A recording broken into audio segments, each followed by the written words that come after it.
आदाब, मेरा नाम शिमाइला है और मैं सैर निज़ामुद्दीन से हूँ। और जैसे कि आप सभी को पता है, सैर निज़ामुद्दीन हेरिटेज वीक सेलिब्रेट कर रहा है और आज हमारा 3rd डे है, हमारा लास्ट डे है हेरिटेज वीक सेलिब्रेशन का। और आज की जो थीम है वो बहुत ज़्यादा ख़ास है, वो हमारी बहुत ज़्यादा कल्चर से जुड़ी हुई है और जिसे हम जानते हैं फूड के नाम से। तो आज के दिन हम लोग food as a heritage, as a culture celebrate करने वाले हैं। और इस इंटरव्यू सेशन में हम लोग बस्ती हजरत निज़ामुद्दीन में और दिल्ली में हिस्ट्री की या फूड की क्या क्या लेयर्स रही उन्हें जानने की कोशिश करेंगे। और इस सफ़र में हमारे साथ बहुत ख़ास मेहमान हैं जिन्हें हम सब मिस तनुश्री भूमिकर के नाम से जानते हैं। वो बहुत अच्छी फूड हिस्टोरियन और फूड रिसर्चर हैं। आपको इनका जो काम है वो कई सारी मैगजीन्स में देखने को मिलेगा, कई न्यूज़पेपर में देखने को मिलेगा, कई सारे पब्लिकेशन हाउस हैं जिनमें इन्होंने काम किया है। तो आइए मिलते हैं मिस तनुश्री भूमिकर से। हेलो मैम, आपका स्वागत है हमारे इस खास सेशन में, फूड सेशन में।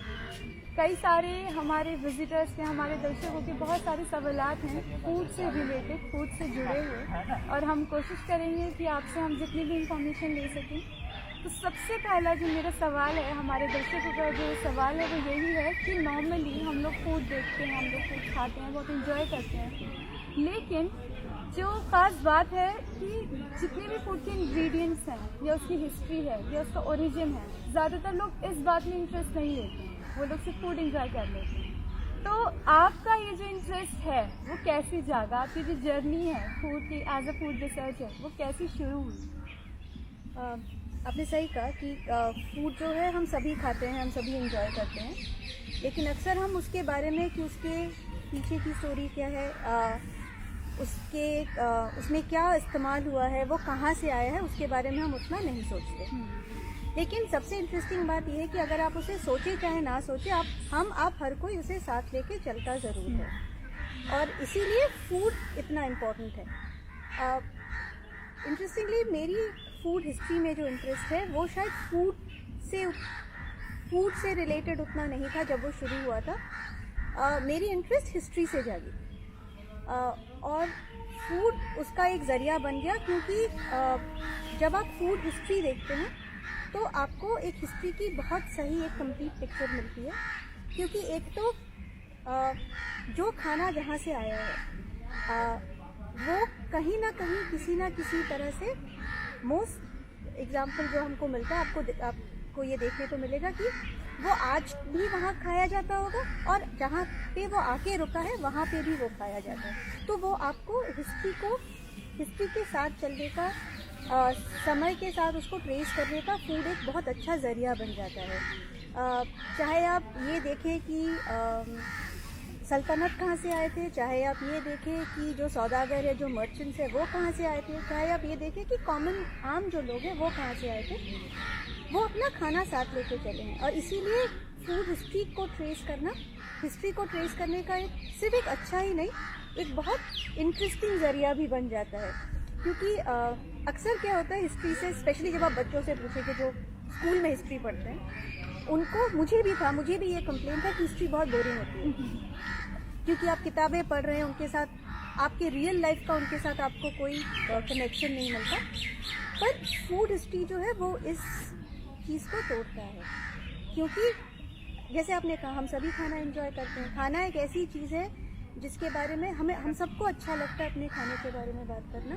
तो ये इन्फॉर्मेशन गैदर करने का भी एक अच्छा तरीका हो जाता है, क्योंकि फूड के थ्रू ट्रस्ट बिल्ड करना बहुत आसान होता है ना। तो इसीलिए मेरा इंटरेस्ट फूड में की हिस्ट्री को जानने का एक अलग तरीका मेरे लिए फूड बन गया। खाना बनाना मुझे हमेशा से पसंद था, पर तो आई थिंक जब दोनों साथ में मिला तो वो एक लॉजिकल सी बात बन गई। तो ये आपने 2 पॉइंट बहुत इंटरेस्टिंग बोले। फर्स्ट, जो नॉर्मली नहीं होता, लोगों को फूड खाना पसंद होता है, लेकिन आपको खाना बनाना भी पसंद है। और सेकंड कि हम लोग फूड के ज़रिए हिस्ट्री को अपनी लाइफ में देख सकते हैं, तो वो चीज़ बहुत ख़ास है, वो चीज़ बहुत ज़्यादा ख़ास है। क्योंकि नॉर्मली हिस्ट्री जैसे आपने कहा वही बोर होती है, बहुत ज़्यादा लोग डेट्स नहीं, लेकिन अब जब फूड हिस्ट्री पढ़ते हैं तो हमें पता है बिरयानी तो हमारे यहाँ अभी कल ही बनी थी, तो अब हम बिरयानी की हिस्ट्री पढ़ रहे हैं तो हम लोग अच्छे से उसको कनेक्ट कर पाते हैं। तो सीरियसली बहुत ज़्यादा खास बात है ये। इसी से रिलेटेड मेरा सेकंड क्वेश्चन है कि हम लोग बात कर रहे हैं फूड हिस्ट्री की, और मुझे ऐसा लगता है कि अवध और दिल्ली फूड के मामले में बहुत ज़्यादा रिच हैं। और जब भी अगर हम दिल्ली की बात करते हैं कि हम दिल्ली से हैं, तो भाई अगर दिल्ली का कोई शख्स है वो फूडी ना हो ऐसा नहीं हो सकता। तो हम लोग फेमस है फूडी से। तो यही मेरा सेकंड आपसे क्वेश्चन है कि दिल्ली में फूड का कल्चर क्या रहा, शुरुआत या मॉडर्न डेज में किस तरीके से बदलाव, क्या क्या चीज़ें रही फूड दिल्ली में? देखिए, दिल्ली का जो फूड हिस्ट्री है, मैं भी दिल्ली में वही हूँ जो शायद दिल्ली की 80% पॉपुलेशन है, जिसे हम माइग्रेंट कहते हैं। तो मेरे लिए दिल्ली का जो फूड हिस्ट्री है या जो फूड कल्चर है, जो पुरानी जो फूड कल्चर है, उसको मैंने भी वैसे ही देखा है जैसे कोई बाहर से आके देखता है या फिर एक रिसर्च इंटरेस्ट से जैसे हम देखते हैं।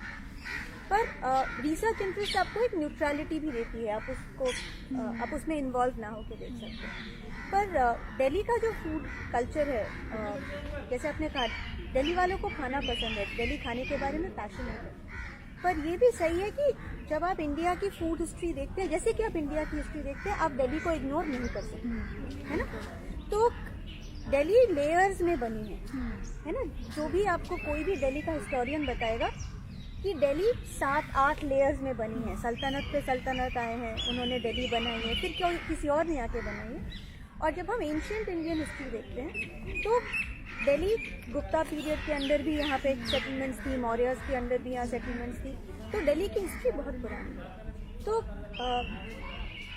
जाहिर है जब लोग इतने पुराने हैं तो जो भी यहाँ आया होगा वो अपना खाना भी लेके आया होगा। पर अगर हम रिटर्न हिस्ट्री की बात करते हैं तो शायद जो सबसे पुरानी जो हमको डॉक्यूमेंट मिलती है दिल्ली के फूड हिस्ट्री की, वो हमें या तो इब्न बतूता के राइटिंग से मिलती है या फिर आमिर खुसरो। और ये इसलिए इंटरेस्टिंग है क्योंकि आप हजरत निजामुद्दीन मस्ती के बारे में बात कर रहे हैं। तो आमिर खुसरो की जो 14th सेंचुरी की राइटिंग्स है, उनमें दिल्ली की फूड हिस्ट्री की सबसे पहले रिटन हिस्ट्री हमें मिलती है। उसके बाद आपको मुगल कोर्ट के डॉक्यूमेंट्स मिलते हैं, दरबार के। और इसका मतलब ये नहीं कि उसके पहले दिल्ली का कोई फूड कल्चर नहीं रहा होगा, ज़रूर रहा होगा। जो लेयर्स की हम बात करते हैं, दिल्ली एक सेटलमेंट की तरह, उसमें हम तोमर किंग्स की बात करते हैं। तो उनका खाना भी दिल्ली में रहा होगा। मतलब आपको यहाँ पे जो राजस्थान या फिर जो आपको जाट कम्युनिटीज़ का जो खाना मिलता है वो भी दिल्ली का खाना है। जब फिर सल्तनत आए तो फिर जो दिल्ली का सबसे पॉपुलर ब्रांडिंग है, जो मुग़ल कुजीन है, वो लेके आए। मुग़ल दरबार का खाना सबसे फेमस है, उसकी डॉक्यूमेंटेशंस भी हमारे पास काफ़ी हैं। और वो दिल्ली का आज के डेट में एक बहुत बड़ा फूड आइडेंटिटी है। मैं ये नहीं कहूँगी कि मेन आइडेंटिटी है, इसलिए मैं नहीं कहूँगी क्योंकि उस आइडेंटिटी ने भी बहुत चीज़ों को अपने अंदर समाया है और उसने भी बहुत अपने से बहुत दूसरे आइडेंटिटीज़ को इन्फ्लुएंस किया है। और दिल्ली की यही खासियत है ना। तो आप देखेंगे कि दिल्ली में फिर आपको पंजाबी खाना मिलेगा। फिर पार्टीशन के दौरान जो पाकिस्तान से आए वो अपना खाना लेके आए। और दिल्ली में उसके बाद से माइग्रेशन कभी रुकी नहीं, है ना, क्योंकि कैपिटल सिटी है, क्योंकि एक हब है कॉमर्स का, पॉलिटिक्स का। तो दिल्ली में लोग आते रहे हैं, दिल्ली में लोग अभी भी आ रहे हैं और वो अपना खाना साथ लेके आते हैं। इसीलिए अगर आप देखें कि पुरानी दिल्ली का अपना खाना है, अगर आप देखें तो दिल्ली अपने बटर चिकन और नान के लिए भी फेमस है। दिल्ली अगर आप एक चित्तरंजन पार्क जैसे एरिया में जाए तो वो अपने बंगाली खाने के लिए फेमस है। आज के डेट में दिल्ली में जैसे नॉर्थ ईस्ट के ट्राइबल रेस्टोरेंट्स हैं वो भी बहुत फेमस हो चले। और ये सारा दिल्ली के फूड हिस्ट्री का ही पार्ट है। तो ये दरअसल ये दर्शाता है कि दिल्ली कितना डाइवर्स और अपने में इस दिल्ली ने कितने सारे कल्चर्स समाये हैं। बहुत सारे रंग हैं दिल्ली के, बिल्कुल अलग अलग खूबसूरत है। बिल्कुल। तो यही दिल्ली को खास बनाते हैं। तो जैसे हम लोगों ने दिल्ली की बात की, तो हम अपनी दिल्ली की सबसे पुरानी बस्तियों में से जो एक थी उसकी भी बात करते हैं, बस्ती हज़रत निज़ामुद्दीन की।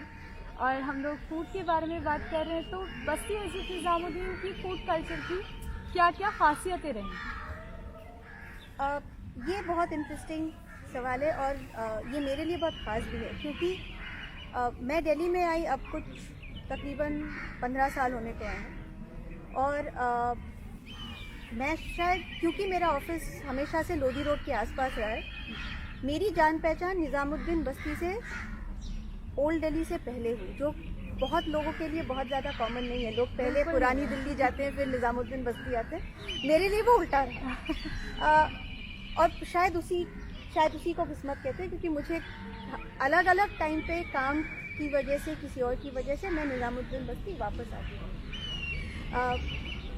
तो जैसे मैंने बोला कि दिल्ली की रिटन फूड हिस्ट्री हमें सबसे पहले आमिर खुसरो की राइटिंग से मिलती है। तो हम सबको पता है, कहते हैं कि जो बस्ती हज़रत निज़ामुद्दीन है वो 700 साल पुरानी है। जो दरगाह वहाँ पे है हज़रत निज़ामुद्दीन औलिया की, वो 700 साल पुरानी है। जब वो यहाँ पे आए थे बदियों से और जब यहाँ पे आके वो बसे थे तो इस जगह को ग्यासपुर थे, पर बहुत बड़ी सेटलमेंट ये नहीं थी। जब हज़रत निज़ामुद्दीन औलिया गुजर जाने के बाद जब उनका दरगाह यहाँ बना तो इस जगह को निज़ामुद्दीन बस्ती के हिसाब से, हज़रत निज़ामुद्दीन बस्ती के हिसाब से जाना था। कहते हैं कि तब जैसे हम बस्ती, जब हम कहते हैं बस्ती तो हम समझते हैं उस मायने में तब शायद ये बस्ती नहीं थी। बहुत बड़ा सा एरिया था, तकरीबन खाली था और जो लोग दरगाह से जुड़े हुए थे, जो पीरज़ादा फैमिली से थे, जो दरगाह से जुड़े हुए थे, उनके कुछ 100-150 लोग यहाँ बसते थे और जगह ये पाक मानी जाती थी हमेशा से क्योंकि दरगाह की वजह से।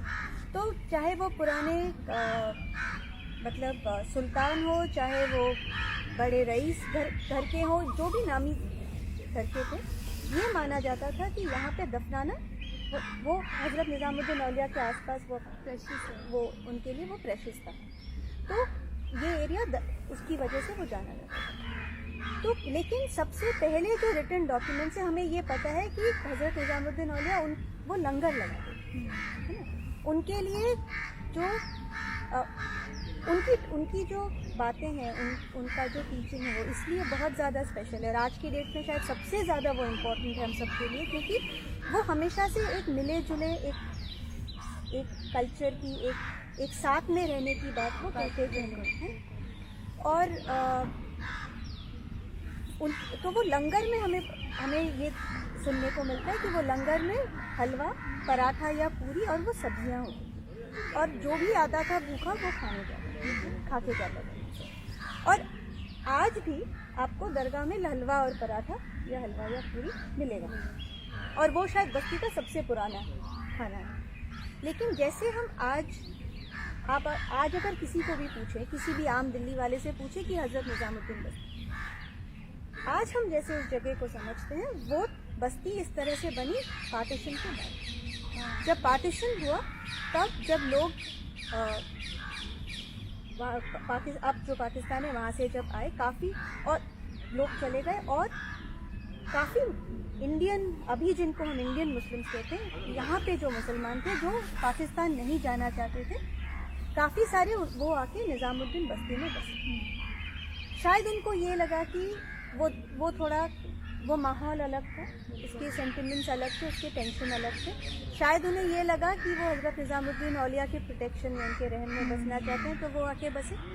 तो तब से ये बस्ती जो आप एक बस्ती के तौर से देख रहे हैं, वो तब से वो बनना शुरू हुआ। उसके बाद लोग आते गए, एक काफ़ी माइग्रेशन एक 80s के दौरान हुआ, जब आपको ये दिखेगा कि ईस्टर्न यूपी, बिहार, बंगाल से लोग आके यहाँ पे बसे। और तब से कुछ लोग ऐसे हैं जो दरगाह की वजह से आते जाते रहते हैं, एक फ्लोटिंग पॉपुलेशन है, पर जो लोग वहाँ के जो बस्ती बसी है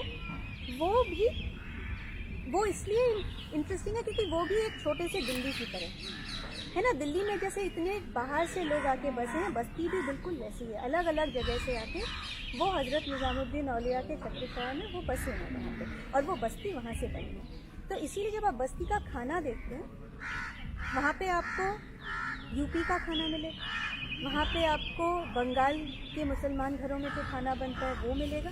और ये मैं कमर्शियल इस्टेब्लिशमेंट या रेस्टोरेंट्स की बात नहीं कर रही हूँ, मैं बस्ती के खाने की बात कर रही हूँ, है ना।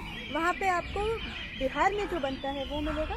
तो बस्ती का खाना आपको अलग अलग तरीके का घरों में अलग अलग जायके का मिलेगा, जिसका शायद बस्ती के रेस्टोरेंट्स एक बहुत अच्छा, मतलब वो एक अच्छा रिप्रेजेंटेशन उस खाने का नहीं है ना। पर बस्ती आज के डेट में मतलब वो पराठा हलवा से शुरू करके शमी कबाब और बटर चिकन तक सभी कुछ बस्ती के खाने के अंदर आता है। तो मीन्स हम लोग कह सकते हैं कि अभी हम लोगों को ऐसा लगता है कि मॉन्यूमेंट्स ये सारी चीज़ें हिस्ट्री हो गई। कभी कभी हम लोग रियलाइज़ नहीं कर पाते जो आज हमारी ज़िंदगियों में चल रहा है वो भी हिस्ट्री का ही पार्ट है, और हो सकता है 20 साल बाद हम उसी को देखें, उसी को एंजॉय करें। जैसे कि आपने बोला खाना, तो हो सकता है 20 साल पहले कुछ फैमिलीज नई यहाँ आई हों, उन्होंने अपने घर की रिवायतें खाने की यहाँ लेकर आए और आज हम उन्हें बात कर रहे हैं उसके बारे में, तो वो भी एक हिस्ट्री का ही पार्ट है। और अगला जो क्वेश्चन है वो मेरा इसी से रिलेटेड है। जैसे आपने बात की कि कमर्शियल लेवल पे एक अलग खाना हो रहा है और हमारा जो हाउस होल्ड है बस्ती हज़रत निज़ामुद्दीन में उसके अलग लेवल पे वो काम चल रहा है। तो इनमें क्या क्या डिफरेंसेस हैं और हम किस तरीके से कह सकते हैं कि रियल रूट्स जो है किस वे में जाती हैं, वो हाउस होल्ड में जा रही हैं रियल रूट्स जो है बस्ती हज़रत निज़ामुद्दीन के फूड की, या वो कमर्शियल लेवल पे जैसे होटल्स में हम लोग अभी खाना देखते हैं वो असल रूट्स जो हैं का हम लोग पता कर सकते हैं कि हमें इससे अपने बस्ती हज़रत निज़ामुद्दीन की हेरिटेज का पता लगेगा।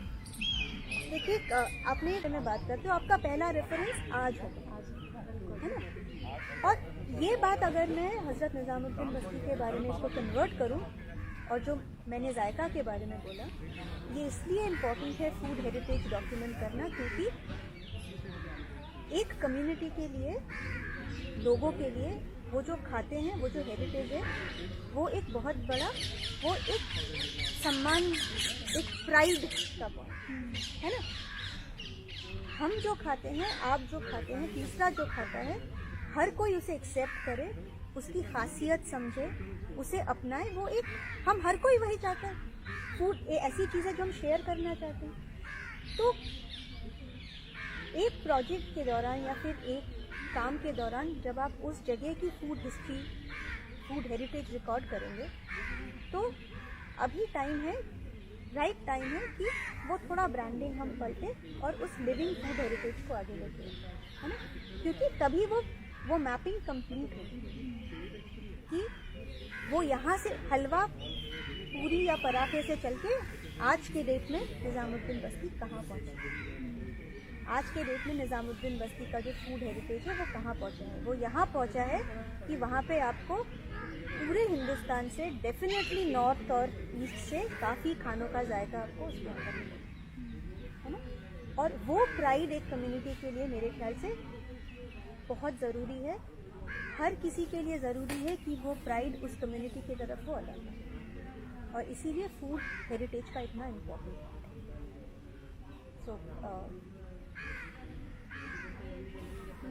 मैं इसको लास्ट क्वेश्चन बोलूँ या रिक्वेस्ट बोलूँ आपसे, वो ये रहेगी कि आपने बहुत रिसर्च की है फूड पर, और हमें पता है हमारी सोसाइटी का जैसे हेरिटेज है वो बहुत ज़्यादा आज के टाइम पे वीक पार्ट हो गया है, क्योंकि हम लोग कहीं ना कहीं अपनी हेरिटेज को भूल रहे हैं, अपने कल्चर को भूल रहे हैं। वेस्टर्न होना या मॉडर्न होना बुराई नहीं है बिल्कुल, बट उसके साथ साथ अगर हम अपने कल्चर को ही नज़रअंदाज करना शुरू करें, मेरे ख्याल से वो गलत है।